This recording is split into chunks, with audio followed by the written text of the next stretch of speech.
Well, it looks like Kevin Sr. and Kevin Jr. actually has sat down and had a conversation. Obviously, the Braxtons is currently on, and people are wondering really, why is Tracy's son not on the show? Why is Tracy's husband not on the show? Just a lot of things are coming out with regards to the Braxtons. Now, the husband of Tracy and her son sat down and had a conversation, which was somewhat refreshing considering word in the street is that Towanda was trying to allegedly come and basically tear their relationship up. And we're going to get into it. The conversation between the two was quite interesting.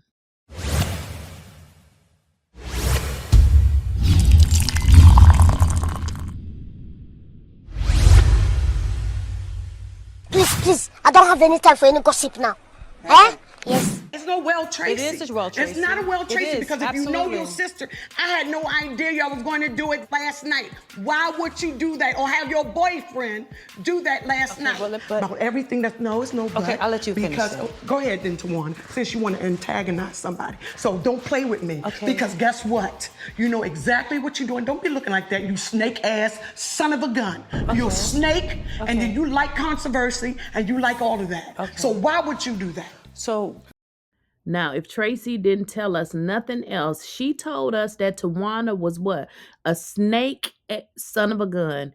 And if she don't do nothing else, because we've learned this, is she gonna most definitely steal something? Because from what we've been hearing is she's a thieving asshole. Okay, I'm just gonna tell you what the streets have been saying. Now, in this interview, as they sit down and talk, it became really uncomfortable at times, that the son was bucking up against his father. Okay. It just seemed very uncomfortable because the father was really only talking to his son in a loving manner, as any father would, especially given what they have went through.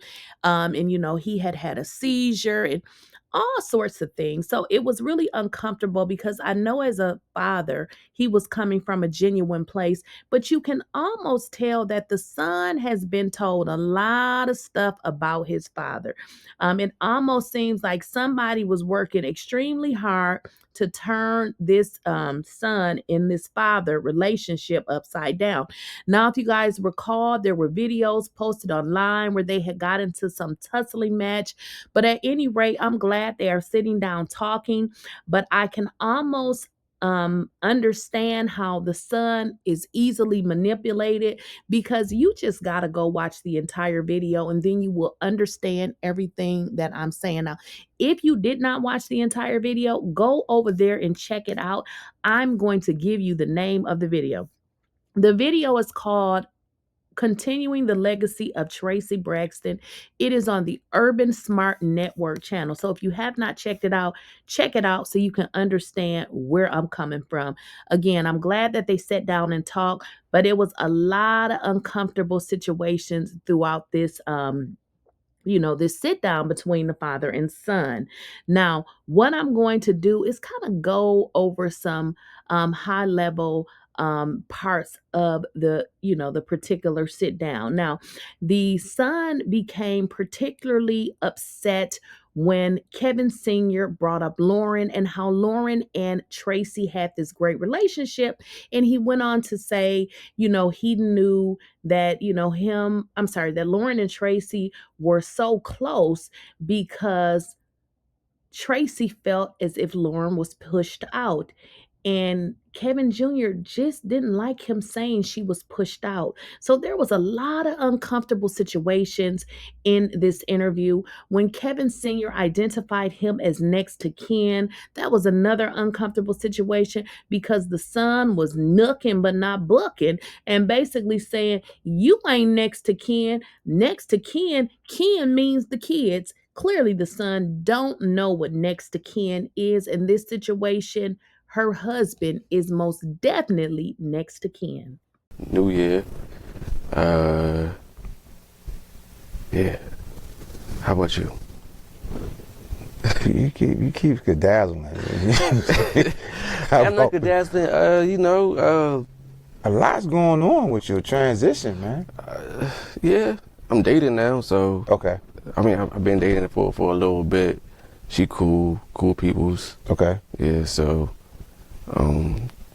trying to work hard. That's it. Yeah. It's this Trump it ain't no joke with the job. Oh job my God. You know, the federales, they on pause right now, and sure is. You know, it's serious right now in reference to our current state of being, but we're making the best of it. It sound like that's cool, man. Wanted to get the session started back up, man, and just kind of see where we at. You know, we are the next to kin with Trey, and you know, I think a lot of cases people want to kind of like forget about her legacy, and I think it'll definitely be us that keep it moving. You know what I mean? To the best of our ability. I don't think that's the case. I don't think they want to forget about her legacy. I think it's been so much that has transpired, and like so much like hands that's been involved. No one really knows where to like go from there next. What you mean? Well, you know, she had her team. She had her team and stuff, and great team. You know, I like what they done for my mom's career. But I feel like it was a point where two different entities wasn't like going. You know, it was clashing. So I think that was the biggest thing. Now I'm just trying to move forward so we can go ahead and build on the legacy she already left off at. You know, she has the foundation. She still has music that can be released and stuff. And you know, with the show, they're still trying to at least show her as much as they can. Now, only thing that I can say is she was the glue. And I think with that happening is, you know, when glue loosens, you know, it goes away. And I think that's like the biggest thing. And I was hoping for this season that they have the Braxtons, it would be me still being on there to at least give, or at least tell a story, and just be that person that can be the mouthpiece of her. Yeah, you know, I agree with you totally, wholeheartedly. And I'm gonna tell you that one of the biggest problems, Kevin, and you know, I tell people that's been in a marriage for decades or years, they understand the valleys and peaks about marriage, and that was me. I really feel like God will speak. He will speak to it. And the vices and the strongholds that try to discount that will have to answer. And that's the bottom line. And I really feel like that, you know, when you stand before God and you take those vows that's given, you have to really understand that there's protection in that. And when you live that, you understand it. I'm not outside looking in it. You know what I mean? I was in it. And that was the whole, how old are you? Almost 30, I'm 29. Now, guys, I want to point out that part. Kevin Jr. says that he thought that he was going to be or have the opportunity to return to the Braxtons to pretty much talk about, you know, his mom and things, you know, with related to his mom. And I thought, you know, that would have been a great opportunity for just keeping her legacy alive, just so people can, you know, see her on the show. Because although she's no longer with us, I think that it would have been a great reflection to actually have her son there. Now, I don't understand what the problem is with Traci's husband, other than the family seems like they want to control anything. I still don't understand why they would never even show up for their own sister's funeral, but yet say they're not showing up because he shouldn't have had a funeral. That is the most stupidest shit I've ever heard of in my entire life. But the fact of the matter is that Kevin Sr. feels like he can't be a part of the show simply because they know he knows everything and they just don't want him around, which is absolutely crazy because this really is their family. So them turning their back on these two kind of should show y'all really how much they really feel loved, and how they say they love Traci. Because if they really loved her, we should be able to see the remnants in how you treat her husband and her son. Because whatever Traci and her husband went through, that was still that woman's husband, and she still stayed with him. So we're going to get deeper into this interview because it becomes a little bit combative. As I told you guys in the beginning, there were some real uncomfortable spaces in this interview. So let's just get into it. Mm-hmm. Mm-hmm. Your mom really fell in love with Lauren because of. You know what the because of is? I feel like there was a light. Like Definitely. That's why she felt that daughter. Yeah. Mom connection. And Lauren was kind of pushed out. And your mom felt that too, at a good point. She said this to me. Huh? Because of Mikey. No, tell me what you about. Nah, because I don't. Because that's speaking on Mikey's character too. I don't feel like that's cool. So I lived it. So like everything that I speak on, I saw it. I understand that. So I'm not talking about nobody's character, and they're already talking about things this season in reference to characters. So I'm not going to talk about anyone's character. I'm gonna talk about. She got pushed out. Well, it could be a lot of ways she was pushed out. Tell me what you think I'm thinking about. Pushed out. I have a few ideas what you mean by being pushed out. I mean, I don't feel like she got pushed out. I feel like just how on our side of the states, we got this side, that side, we got LA side. So I lived it, right? And so what I mean by I lived it, I held both of them in my arms and they was babies. I understand that. So do you remember their mother? I never. Yeah, I remember their mother, right? So it's not like I wasn't there.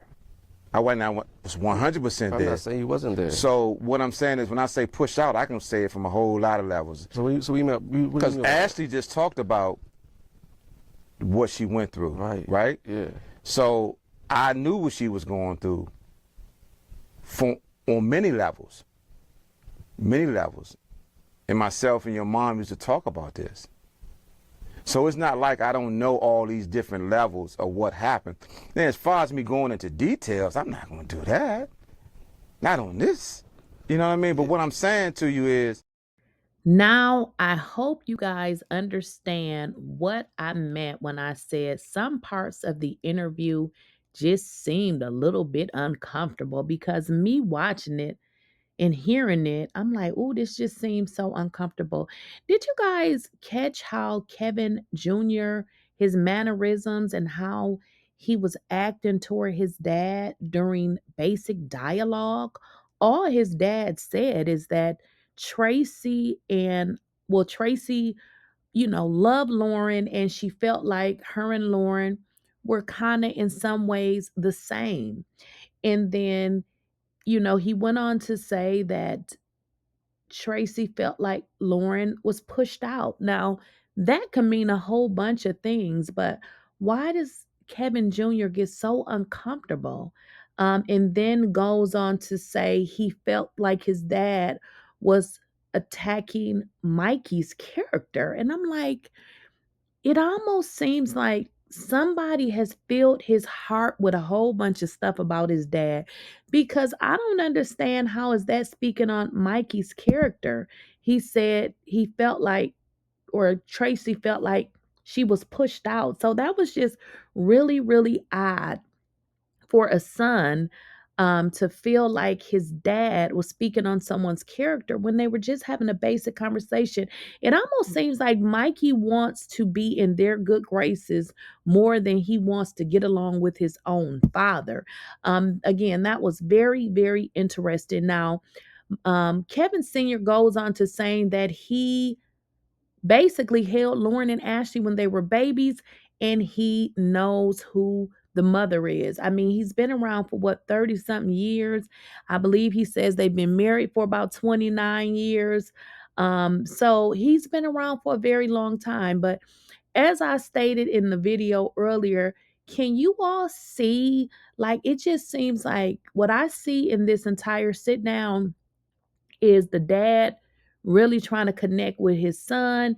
And I see, Junior connecting on some aspects, but it seems like he's really resistant and really having a difficult time with his father saying that he was the next to kin to his wife that he was married to forever, okay?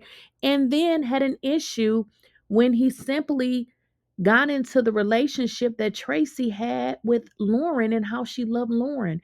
It was just weird, but again, I'm glad that they're sitting down actually having a conversation, but if you guys can just notice all the resistance and the uncomfortableness in this son when talking to his father, which I'm starting to understand is what the rumors were saying is that he was being brainwashed, allegedly by bald head ass Towanda.